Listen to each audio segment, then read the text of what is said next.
Bismillahirrahmanirrahim. Alhamdulillahi Rabbil Alamin. Wassalatu wassalamu ala asyrafil anbiya'i wal mursalin. Nabiyina Muhammadin wa ala alihi wa sahbihi ajma'in. Assalamualaikum warahmatullahi wabarakatuh. So inshallah alamul jin wa syayatin. Tinatalakay na natin nga yung mga taktika ni Satanas sa pagliligaw sa mga tao. Ngayon, kabilang dito, takwiful mu'minina awliya'ahu. Ang pagtakot ni Satanas sa mga mananampalataya sa pamagitan ng kanyang mga kampon. Yung mga kampon ni Satanas, ginagamit niya mga ito upang takutin ang mga mananampalataya. Pero syempre, maaring hindi lang sa pagtakot ito, hanggang sa pamiminsala talaga sa mga mananampalataya, ang mga kampon ni Satanas na mga engkanto at tao, mga demonyo at tao, ay pumipinsala talaga sa mga mananampalataya, lalong-lalo na. At yun nga, wa min wasailihi an yukhawwifal mu'minina min jundihi wa awliyaihi. Kabilang sa kanyang mga taktika, ang takutin niya mga mananampalataya sa pamagitan ng kanyang mga sundalo at kanyang mga kakampi. Na yung jundu shaitan na tinutukoy, so ito na yung maaaring tinutukoy dito, yung mga demonyo mismo, kampon niya na demonyo, at awliya'uhu, yung kanyang mga kakampi naman ng mga tao. Wala yujahidunahum, na ang mga ito ay hindi nakikidigma laban sa kanila sa mga mananampalataya, wala ya'murunahum bil ma'ruf. Kumbaga, parang may mali dito. Okay. So dahil sa pananakot ng mga kampon ni Satanas sa mga mananampalataya, wala yujahidunahum. Dahil sa kanilang takot, hindi na nakikibaka o hindi na lumalaban ng mga mananampalataya laban sa mga kampon ni Satanas. At dahil sa kanilang takot, dahil sa takot ng mga mananampalataya, la ya'murunahum bil ma'ruf. Hindi na sila nag-uutos ng kabutihan, wala yanhawnahum anil munkar. At hindi na rin sila nagbabawal sa kasamaan. Wa hadha min a'dami kaydi bi ahlil iman. Ito'y kabilang sa mga pinakamatinding mga pakana ni Satanas laban sa mga mananampalataya. Wa qad akhbara na subhanahu an hada. Ipinabatid na ito sa atin ni Allah subhanahu wa ta'ala. Sinabi niya doon sa Surah Ali Imran, chapter 3, verse 175, innama dhalikumus syaitanu yukhawwifu awliya'ahu. Yaon ay si Satanas lamang, na tumatakot lamang sa inyo na mga mananampalataya sa pamagitan ng kanyang mga kampon. So ginagamit ni Satanas yung kanyang mga kampon upang matakot ang mga mananampalataya sa kanila at gayon din kay Satanas na dahil dito ay hindi na nila magagawa yung mga dapat nilang gawin. Hindi na nila magagawa yung kanilang mga dapat gawin. Ayun nga, binabanggit dito, jihad, pag-uutos ng kabutihan, pagbabawal sa kasamaan, at iba't iba pang mga mabubuting mga bagay. Na dahil sa takot ng mananampalataya sa mga kampon ni Satanas, hindi na nila ginagawa yung mga dapat nilang gawin. At yun nga, kaya sabi ni Allah, fala takhafuhum, kaya huwag kayong matatakot sa kanila. Wa khafuni, bagkus ay sa akin kayong matakot. Okay, so ang tanging bagay na makakapag-alis sa mananampalataya ng kanyang takot sa mga kampon ni Satanas ay ang takot kay Allah. Ang tanging makakapag-alis sa mananampalataya sa takot na mararamdaman niya sa sino mang kampon ni Satanas, tao man o demonyo, ay ang takot kay Allah. Marapat na mas matimbang ang takot natin kay Allah. O mas mainam pa nga, kay Allah lang talaga tayo natatakot. Kay Allah lamang tayo natatakot. Sabi nga ni Allah, huwag ninyo silang katatakutan. Bagkus ay ako ang inyong katakutan in kuntum mu'minin, kung kayo ay tunay na mga mananampalataya. Ang tunay na mananampalataya, hindi natatakot kay Satanas o sa mga kampon ni Satanas.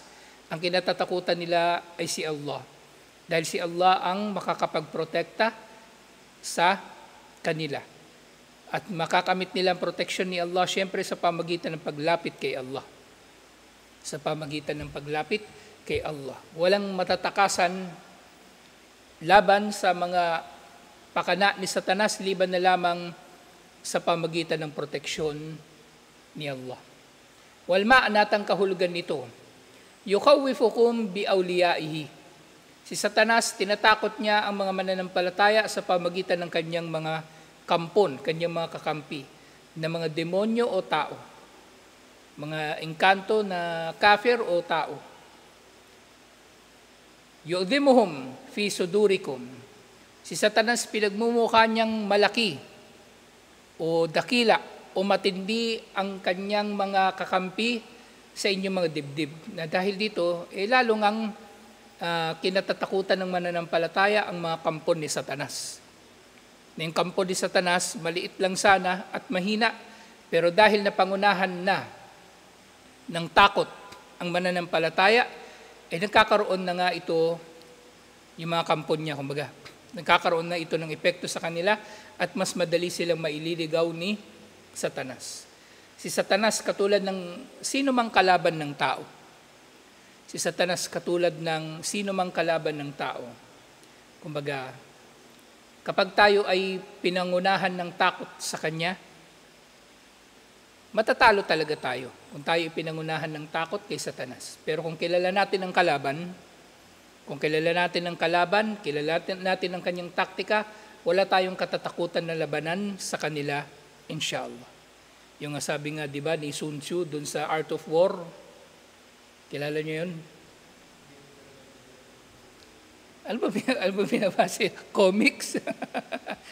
Sa Art of War, sabi niya, kapag kilala mo yung sarili mo at kilala mo ang kalaban mo, wala kang katatakutan na anumang kahihinatnan ng anumang labanan. Kasi kilala mo yung kalaban eh. Alam mo kung mananalo ka sa kanya, o di lalaban ka. Pag alam mong hindi ka mananalo, di hindi ka lalaban. Kaya nga yung mga labanan, sabi nga rin niya, ang tunay na nananalo sa labanan, alam niya muna na mananalo siya. Saka siya lalaban. Sisiguraduhin niya muna. Yung mga talunan, lalaban muna, saka magsisikap na manalo.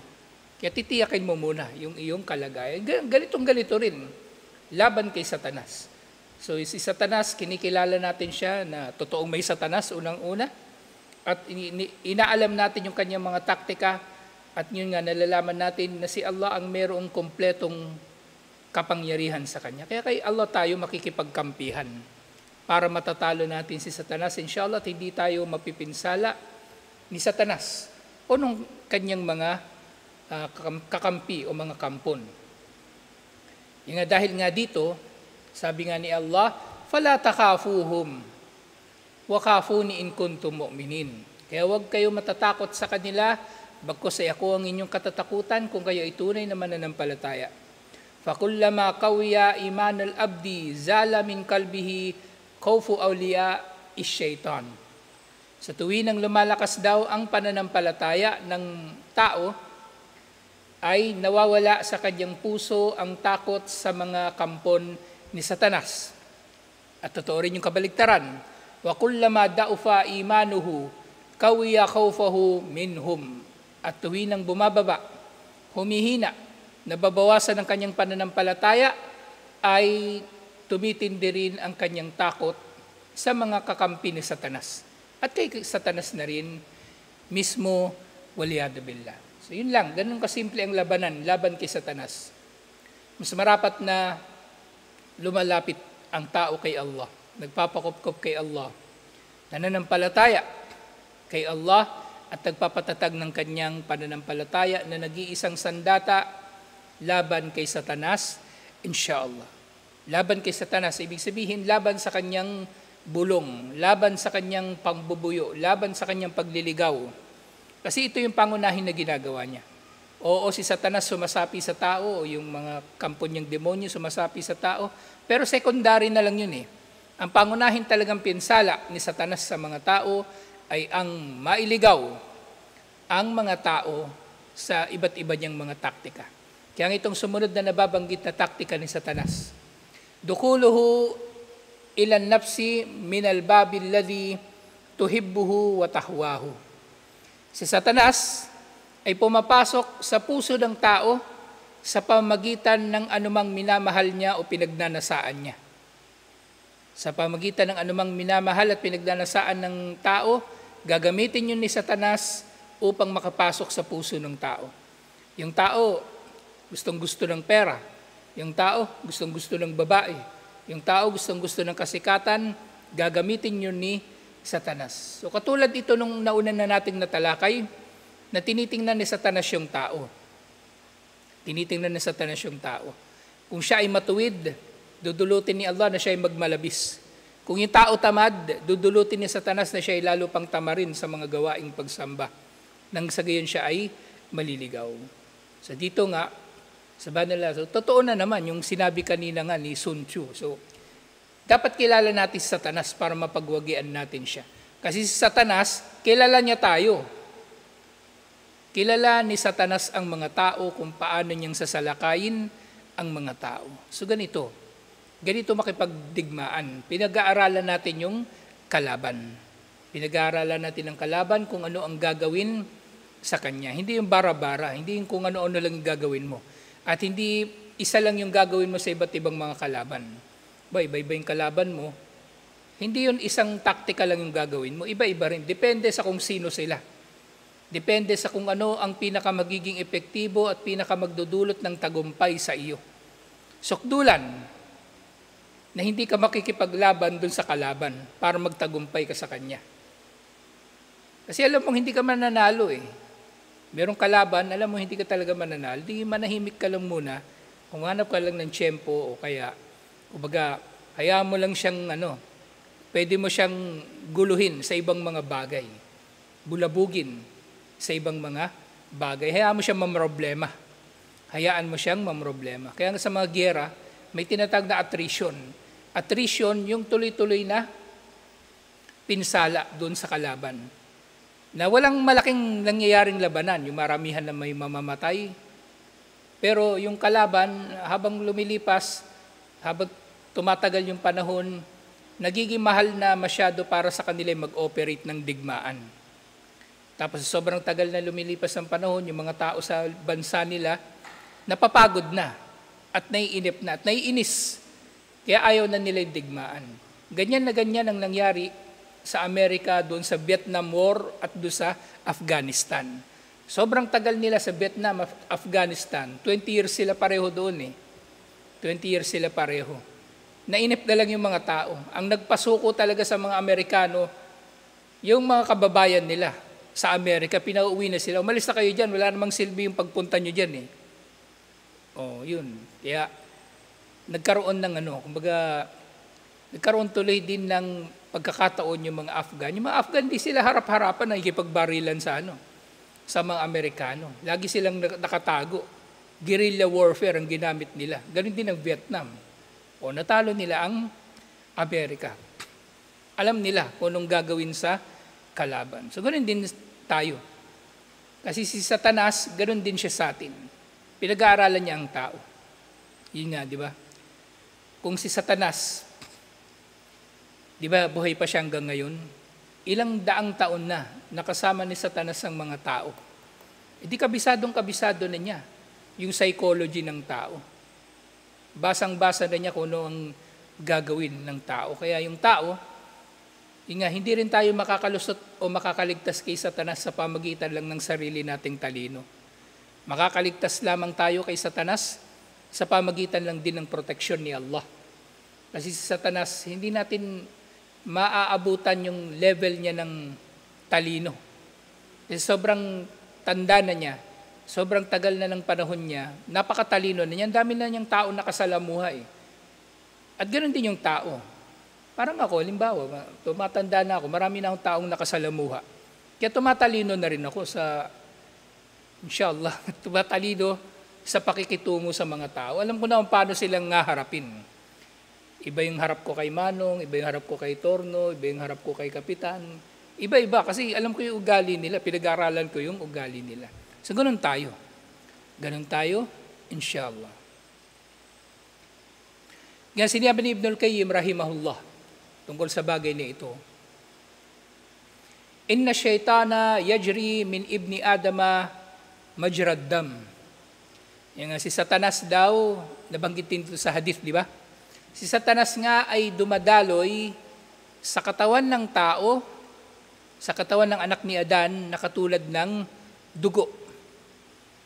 O kaya maari rin itong maunawaan na literal, na kumbaga dumadaloy siya talaga sa katawan ng tao. Hatta yusadifu nafsahu wa yukhalituha. At si Satanas, sa paglipas ng panahon, siyempre Satanas na tinutukoy dito, maaaring pangkalahatan. Hindi si Satanas mismo na si Iblis, pero yung kanyang kampon na demonyo. Sa paglipas ng panahon, ang kanyang kampon na ito na demonyo, di ba bawat isa may karin?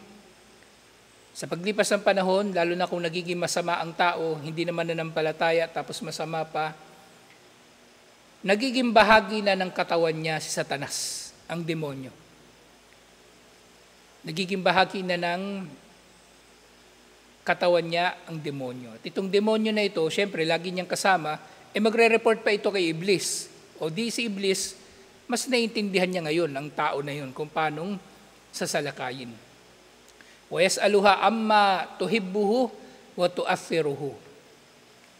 Kaya sa pamagitan nito, kumbaga natatanong ni Satanas kung ano ba yung minamahal o ano ba ang may epekto sa tao na yun. Nalalaman niya. Kasi laging kasama eh. O Satanas, di ba? O yung demonyo kasama ng tao. O nakita ka nung demonyo, lagi ka nakikipag-chat sa babae. O doon ka niya titirahin. Doon ka niya ililigaw.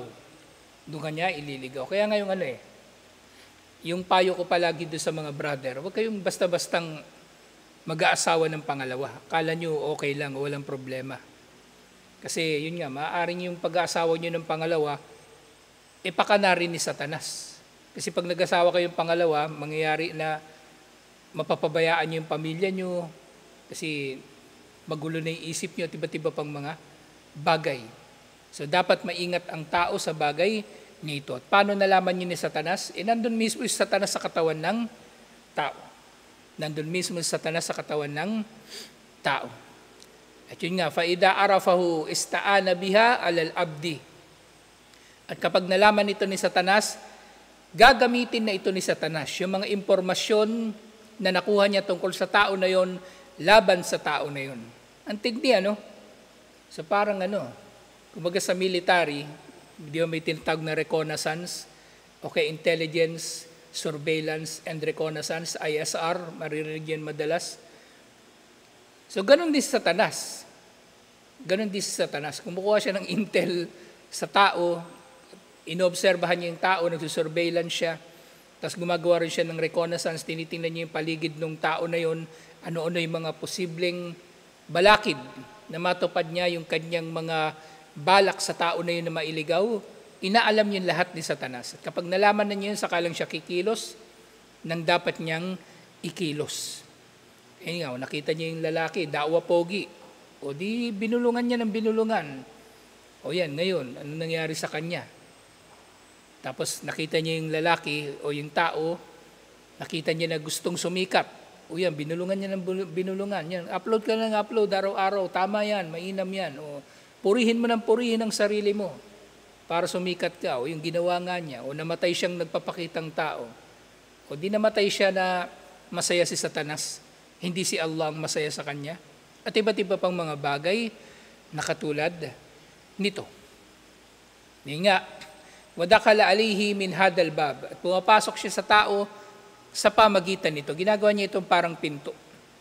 Kadalika allama ikhwanahu wa awliyaahu minal ins. At kapag nalaman na nga rin ito ni Satanas, itinuturo niya ito doon sa kanyang mga kakampi na tao. Doon sa kanyang mga kakampi na tao. So hindi lang yung demonyo na jin ang mamiminsala sa mananampalataya, pati yung tao na kakampi ng demonyo.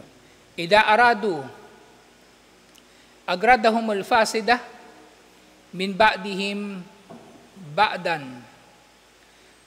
na kung nagnanais siya na makagawa ng kasamaan ang gagawin ni Satanas ay kumbaga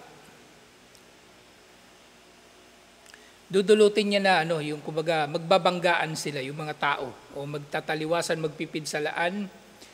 At din anyad kulu alayhim min albabil ladhi yuhibbunahu wa yahwunahu. Sa dudulutin ni Satanas na yung tao mamiminsala doon sa mananampalataya o gagamitin niya rin sa pagliligaw. Siyempre, gagawin naman niya na papasok siya sa pamagitan nga rin nung kung ano yung minamahal at pinagnanasaan ng tao. Na kumbaga magkaano ito nagkakaroon na ng sabwatan, kumbaga. So ginagamit ni Satanas yung tao laban sa kapwa niya tao. Yung kakampi niyang tao, di ba? Gagamitin ni Satanas laban doon sa kapwa niya tao. Nang sa gayon, makakapasok palalo ang mga bulong ni Satanas sa pamagitan ng mga minamahal at mga pinagnanasaan ng tao na ito. Kasi ngayon tao, halimbawa, di ba? Ano siya? Gusto niya ng babae o babaero siya. Merong kampon si Satanas na babae. Sabi ni Satanas na sa babae, sige, akitin mo yan. Akitin mo lang yan.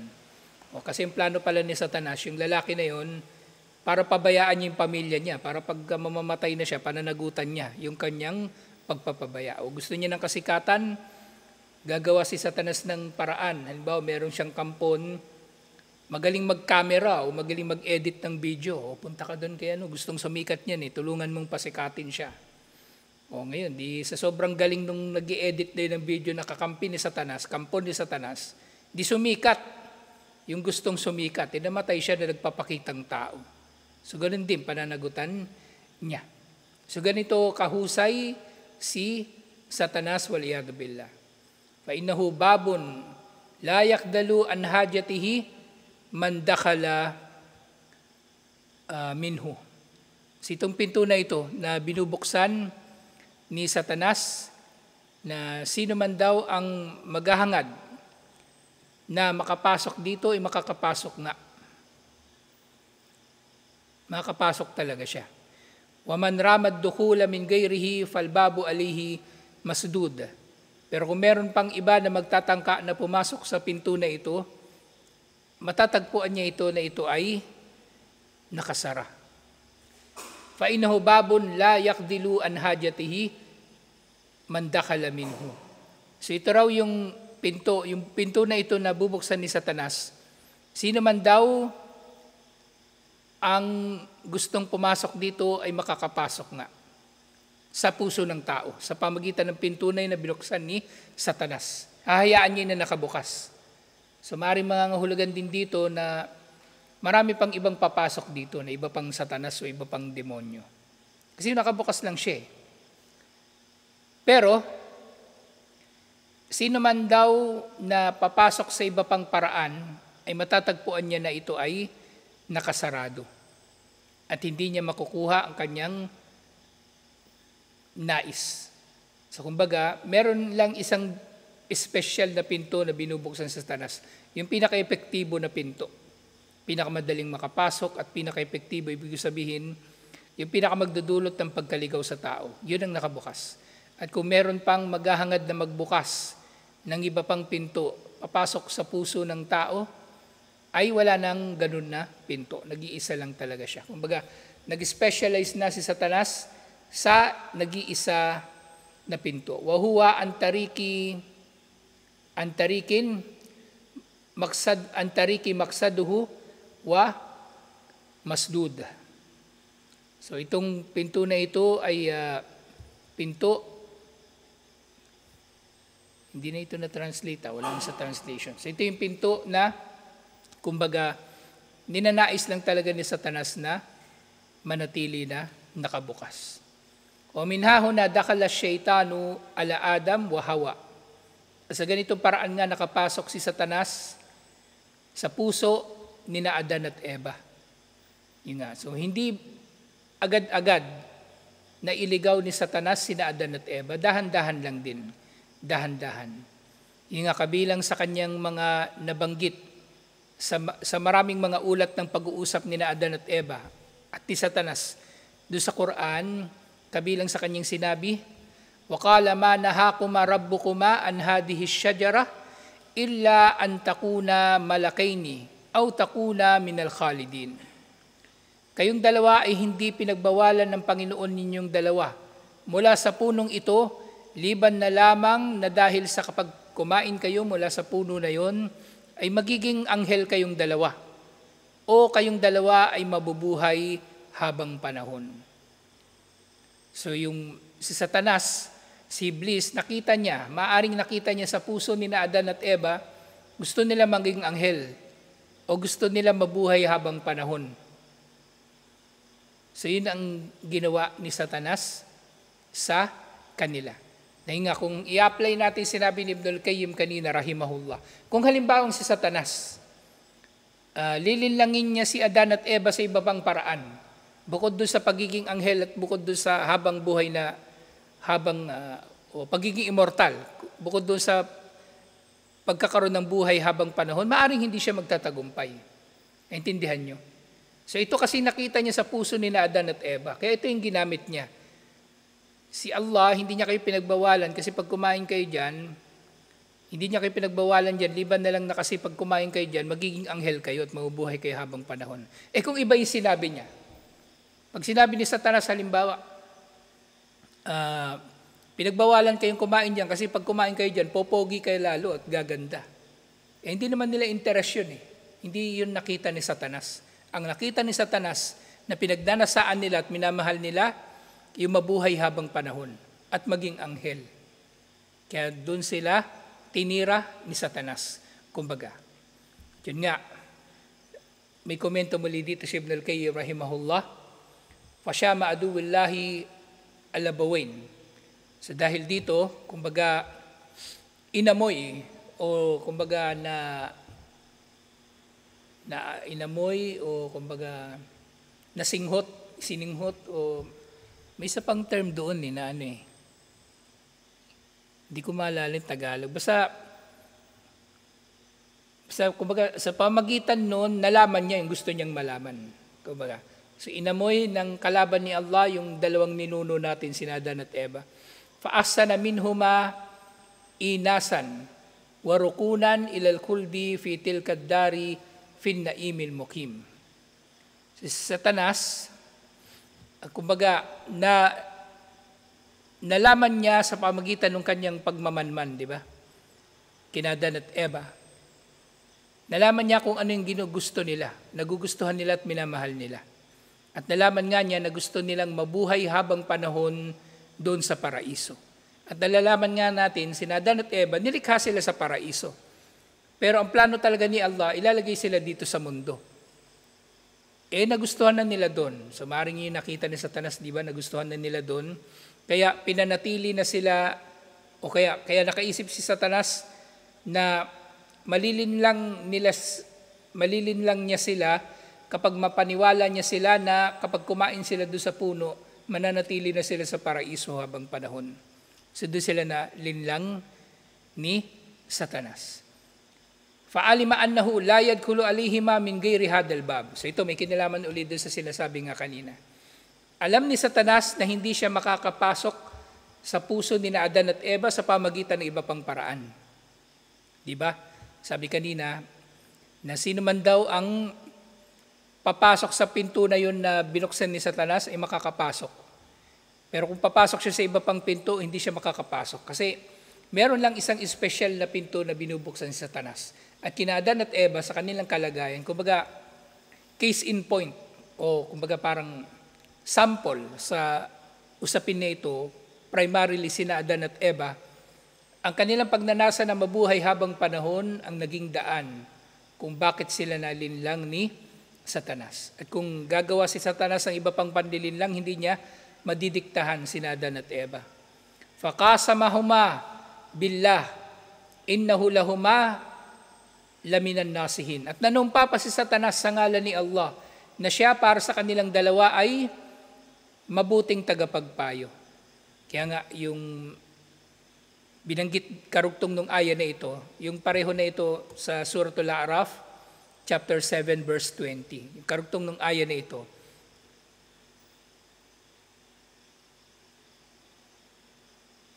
Teka, ganito.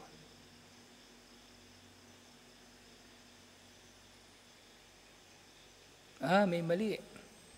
May mali dun sa ano. Teka. Mali yung Arabic, tas mali rin yung translation. Ibang aya yung nailagay nila. Hindi nila nailagay yung ano. Inni lakumala minan nasihin. Hindi nila naisama yun. Pero check na natin yung kung ano yun. Kung nasa Suratul Araf din ba yun?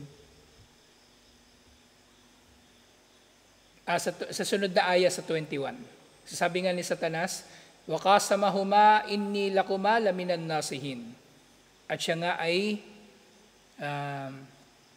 nanumpa sa ngalan ni Allah na siya raw para sa kanilang dalawa, kina Adan at Eva, ay kabilang sa mga mabuting tagapagpayo, waliyadu billah. So meron lang kumbaga isa na hinahanap si Satanas na pinto na sapat na para makapasok siya sa puso ng mga tao, waliyadu billah. Ito yung pinto na patungo sa kanilang pinaka pinagdanasaan o pinaka minamahal, waliyadu billah. So tutuloy natin ito insyaAllah na yung sunod na nababanggit, yung pagdudulot ni Satanas na magkaroon ng pagdududa sa puso ng mga tao. Pagdududa sa pananampalataya, pagdududa sa kaisahan ni Allah at iba pang mga bagay na may kinalaman sa relihiyon. Tutuloy natin ito insyaAllah. Assalamualaikum warahmatullahi wabarakatuh.